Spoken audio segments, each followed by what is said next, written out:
Bonjour tout le monde. Donc l'objectif de ce workshop, c'est de vous montrer comment créer des interfaces graphiques en utilisant la librairie JavaFX. Alors, premièrement, si on veut définir c'est quoi JavaFX, c'est une bibliothèque de création des interfaces graphiques. Elle est qualifiée aussi comme remplaçant de l'ancienne librairie qui était Swing. Euh, dont l'objectif c'est de créer une scène, c'est-à-dire une interface, sans coder grâce au ce qu'on appelle JavaFX Scene Builder. C'est l'utilitaire graphique qu'on va voir par la suite dans notre workshop. Alors ce dernier génère un fichier, ce qu'on appelle un fichier fxml, auquel on attache la gestion des événements en Java. Et le fxml, c'est un langage, je vous rappelle, que c'est un langage de structure de données basé sur le XML. Pour le design, on peut utiliser ce qu'on appelle les feuilles de style CSS. C'est comme les pages web. Voilà, donc grosso modo c'est ça. On va exploiter par la suite le principe de fonctionnement de notre librairie JavaFX pour pouvoir créer deux interfaces. Première interface, c'est un formulaire qu'on va le remplir. Une fois qu'on a cliqué sur le bouton valider, on va être redirigé vers une deuxième fenêtre. Là, on affiche les données qui ont été déjà saisies. Alors, j'ai une classe, la classe personne, qui se trouve dans le package edu.testApplication.entities. Donc, il s'agit là d'un simple exemple. Il suffit juste de l'adapter à vos projets, bien sûr. Donc, j'ai une classe personne.java qui contient trois attributs, l'id, nom, prénom, avec les constructeurs et les getters, visiteurs, ainsi de suite. J'ai une autre classe qui s'appelle personneCRUD.java dans un autre package qui s'appelle service. Donc normalement cette classe doit être déjà préparée jusqu'à présent dans vos projets. Donc là où je vais mettre les méthodes d'interaction avec la base de données, à savoir l'ajout, la suppression, la modification et l'affichage. À travers cet exemple ou bien ce workshop, on va juste essayer d'aborder la méthode de ajouter personne. C'est-à-dire je vais juste ajouter une personne dans la base de données. Donc j'en ai déjà créé un autre package qui s'appelle GUI2. C'est un package dédié pour les interfaces graphiques qu'on va développer ensemble. Donc dans ce package là, je vais créer une nouvelle, ce qu'on appelle alors JavaFX, une nouvelle JavaFX main class. Alors c'est la classe qui va être exécutée en premier lieu. C'est en quelque sorte c'est l'équivalent de la méthode main. C'est la classe principale pour exécuter notre première interface graphique. Donc je clique sur Next. Je vais lui attribuer un nom bien sûr. Donc par exemple First Window.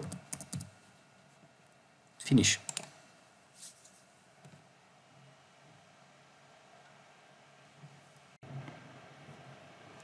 Donc une fois créé, j'aurai un code qui est généré, donc avec deux méthodes, la méthode start et la méthode main.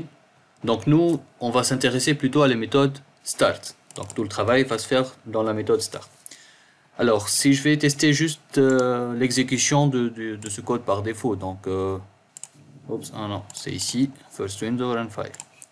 Donc j'aurai une petite fenêtre intitulée Hello World avec un bouton C Hello World. Lorsque je clique, je suis en train d'exécuter l'instruction system out println Hello World. Donc voilà, c'est un simple exemple.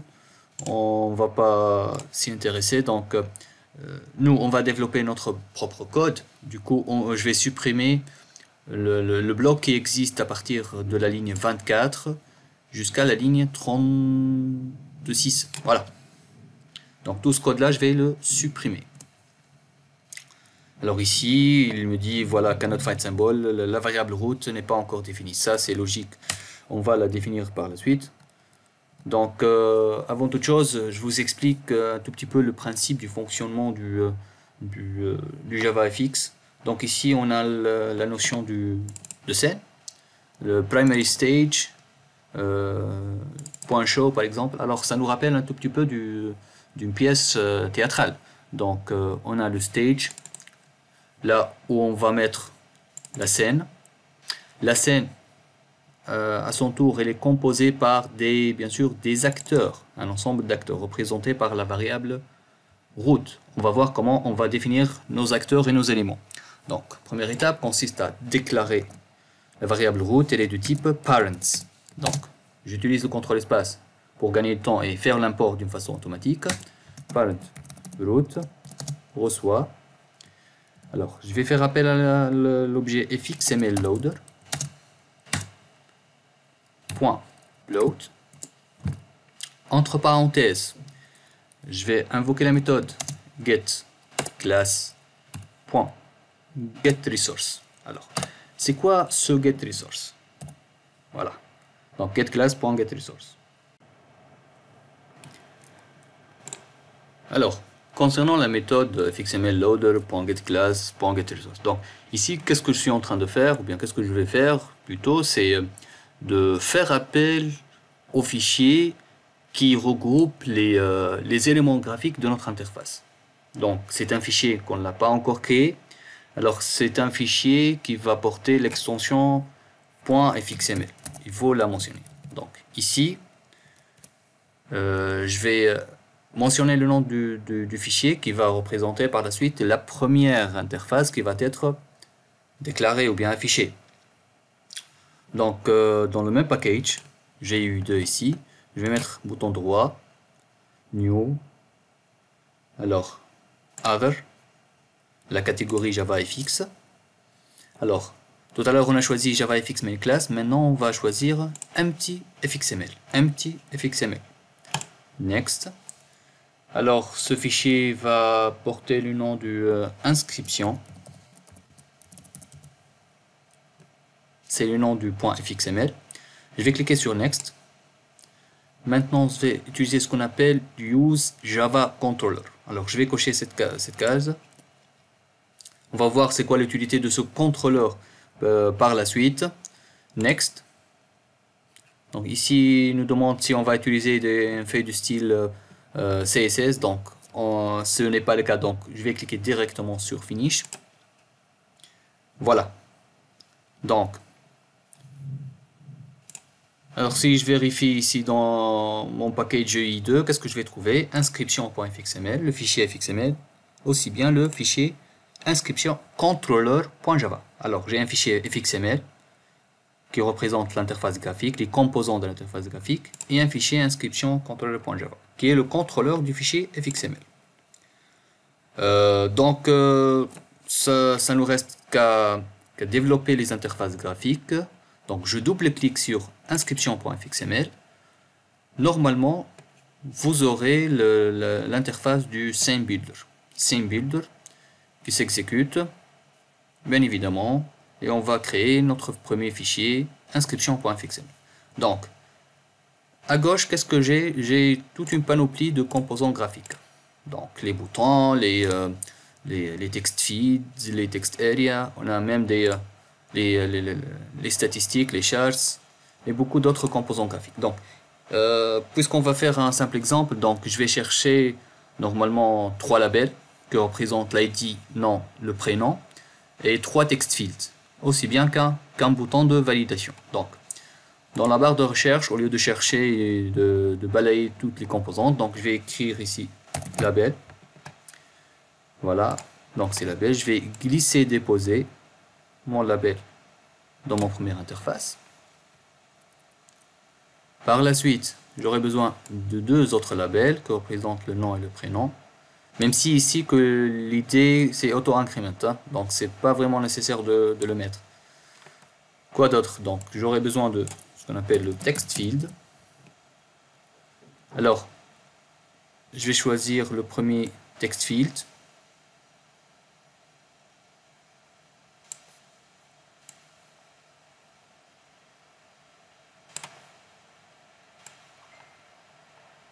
Voilà. Et un bouton. Donc c'est boîte. Voilà.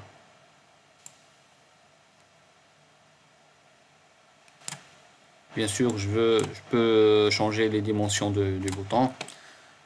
D'accord. Ici, je vais changer dans le texte du label. Donc, soit je double-clique sur label. comme ça. Et j'écris, par exemple, ID.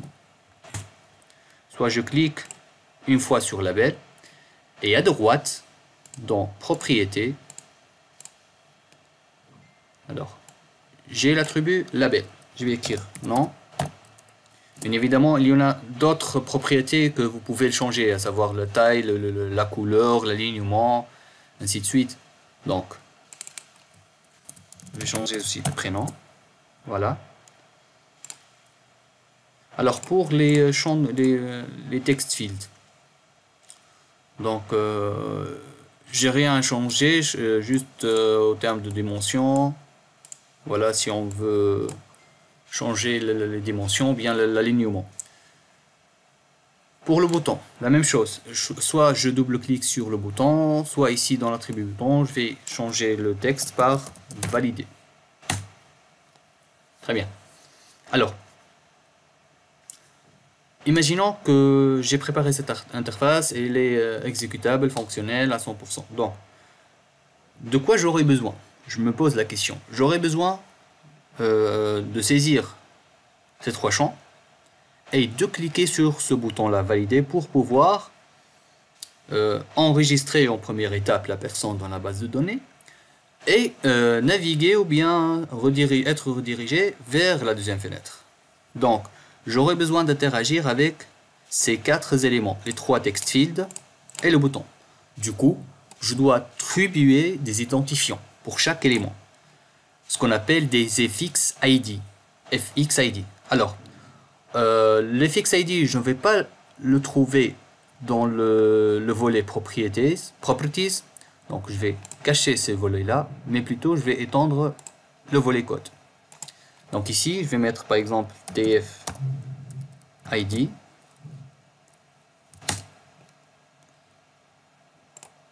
De même pour le nom, entrée. Alors le warning, c'est à ignorer. Je vais vous rappeler pourquoi par la suite. C'est pas grave le warning. De même pour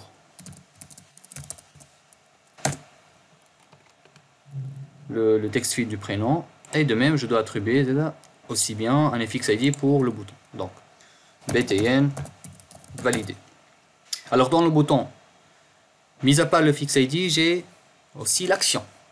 Alors ici, dans l'attribut onAction, il me propose de donner ou bien de sélectionner la méthode qui va être exécutée lorsque je vais cliquer sur le bouton. Alors, c'est une méthode que je n'ai pas encore définie, mais cette méthode-là va faire appel à la méthode ajouter personne. Donc ici, je dois créer la méthode qui va être associée au bouton valider. C'est le cas dans le codename 1, c'est le add action listener. Donc ici, par exemple, lorsque je vais cliquer sur le bouton, je vais exécuter une méthode qui s'appelle save person. Vous pouvez bien sûr l'appeler comme vous voulez. Entrée. Alors j'ai terminé d'attribuer les FXID, j'ai terminé d'ajouter la méthode. Je ne dois pas oublier de sauvegarder mon travail. Alors s'il vous plaît, vous devez sauvegarder vos travaux une fois que vous avez terminé l'élaboration de l'interface graphique. Maintenant je peux quitter. Donc, ça c'est le format FXML. On fait le format FXML de la page d'inscription, aussi bien le contrôleur. Alors, on revient dans le first window. Donc, lorsque je vais exécuter la première interface, je vais faire appel à la fenêtre qui s'appelle, bien le fichier qui s'appelle inscription.fxml. Alors, il faut faire attention ici à l'écriture parce que c'est sensible à la casse. Ça c'est de 1. De 2, il faut faire attention à l'emplacement du fichier FXML. Ici, on a tout mis dans le même package. Peut-être certains d'entre vous ont créé d'autres packages pour les interfaces graphiques, des packages pour les contrôleurs. Alors là, ça va peut-être vous causer un petit problème. Donc du coup, ici on va écrire inscription.fxml. Bien sûr, le compilateur va nous demander de gérer l'exception de type input-output exception. Donc je vais lui dire surround block with try catch.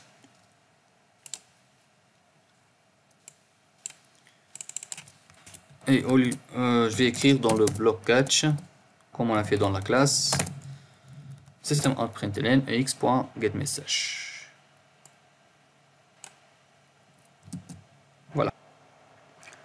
Donc une fois terminé, et après avoir créé le fichier inscription.fxml, alors je vais m'intéresser maintenant dans le fichier, sur le fichier inscription-controller.java. Alors, en d'autres termes, c'est la classe qui est responsable des événements qui seront mappés avec l'interface graphique, avec le fichier inscription.fxml. Et comme vous pouvez le voir ici, c'est que il s'agit bien d'une classe Java, une classe qui ne contient que pour le moment une seule méthode, vide, initialize. Alors maintenant, qu'est-ce que je vais faire? Je vais tout simplement mettre à jour cette classe-là. Alors, comme on a fait ensemble dans le fichier inscription.fxml, on a créé 3 text fields et un bouton avec la méthode savePerson. Donc, je vais faire clic droit sur le fichier inscription.fxml, bouton droit, et je vais cliquer sur Make Controller. Je clique. Alors, que s'est-il arrivé? Alors ici, dans la nouvelle version du fichier inscription.controller, je vais avoir mes différents composants auxquels j'ai attribué un fxID, qui sont les 3 text fields et le bouton valider, la méthode initialize et la méthode savePerson. Alors ici, je vais mettre le code là où je vais insérer la personne dans la base de données.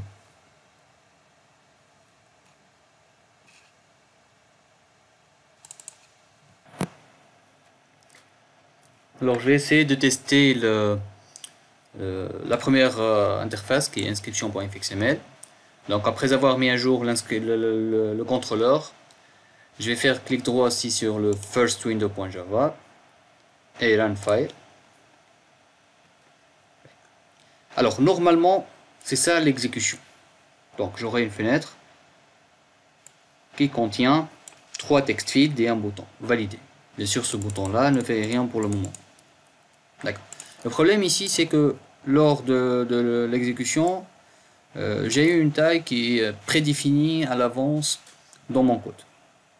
Donc pour régler ce problème là, je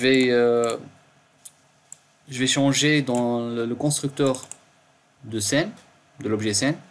Alors je vais tout simplement enlever les dimensions, la hauteur et la largeur, c'est-à-dire le 300 250 pixels. Je sauvegarde et je réexécute de nouveau. Bon, il fallait aussi changer dans le titre aussi ici. Donc hello world, ça devient inscription. Inscription. Voilà.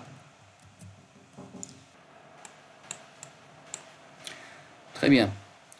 Donc maintenant l'étape suivante consiste à développer le code qui permet de sauvegarder la personne dans la base de données et de faire la redirection vers la deuxième fenêtre. Donc dans la classe inscription controller, je vais tout d'abord récupérer les données qui ont été saisies dans le formulaire. Donc on a un ID nom prénom. Donc le premier text field qui a comme manifix ID tfid, je vais invoquer la méthode getText string nom va recevoir le tf nom.getText.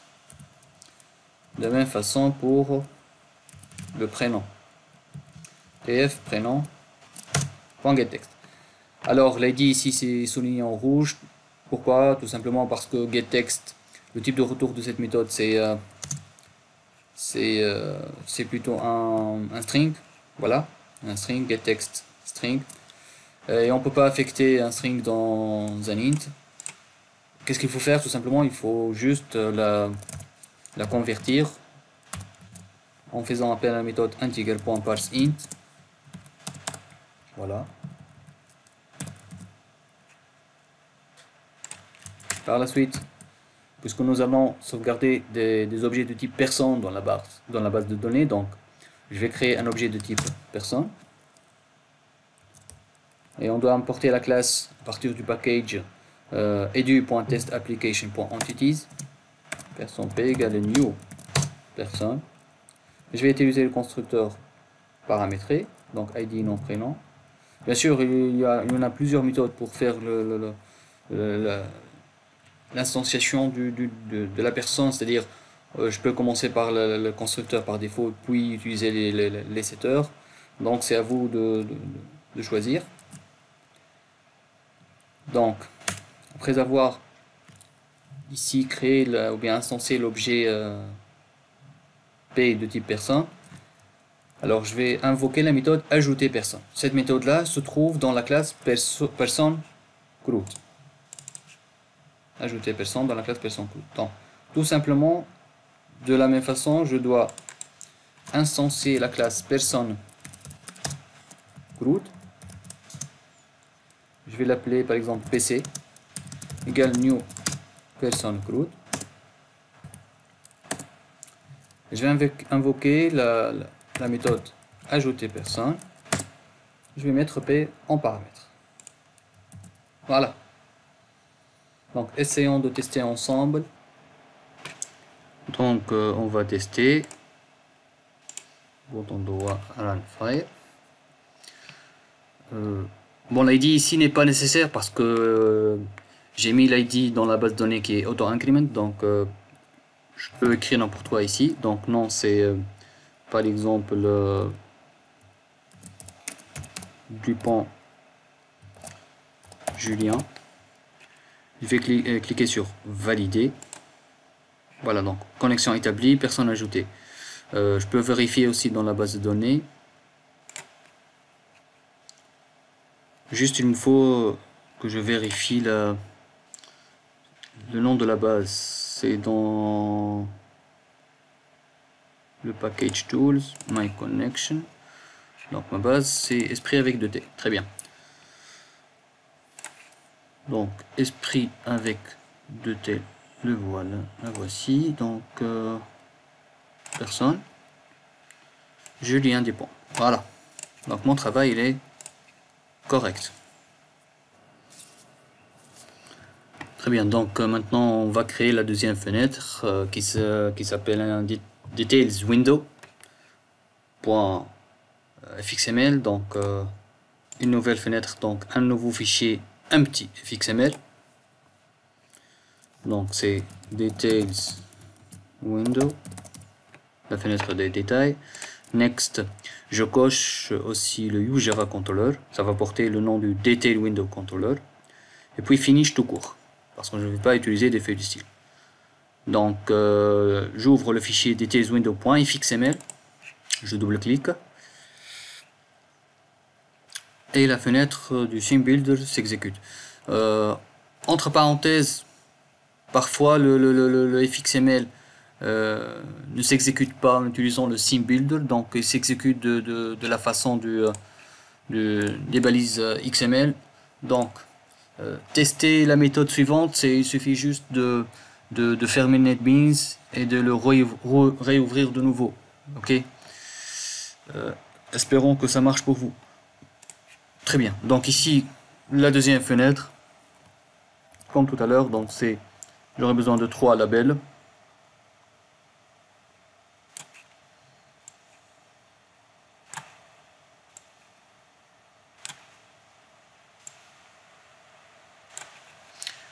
Et 3 text fields.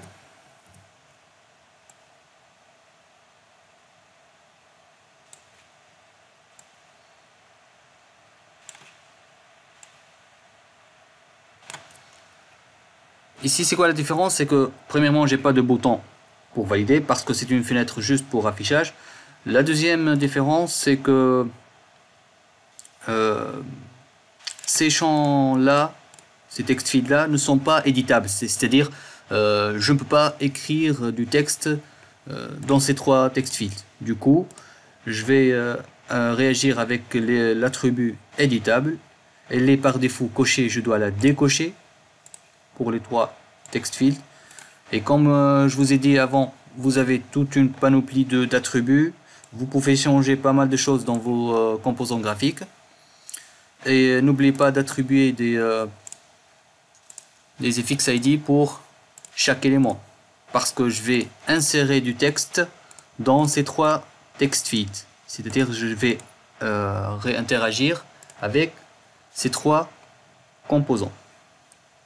Donc je vous laisse le soin de continuer l'attribution des FX ID. Et n'oubliez pas surtout de sauvegarder votre travail lorsque vous allez finir la création des interfaces graphiques.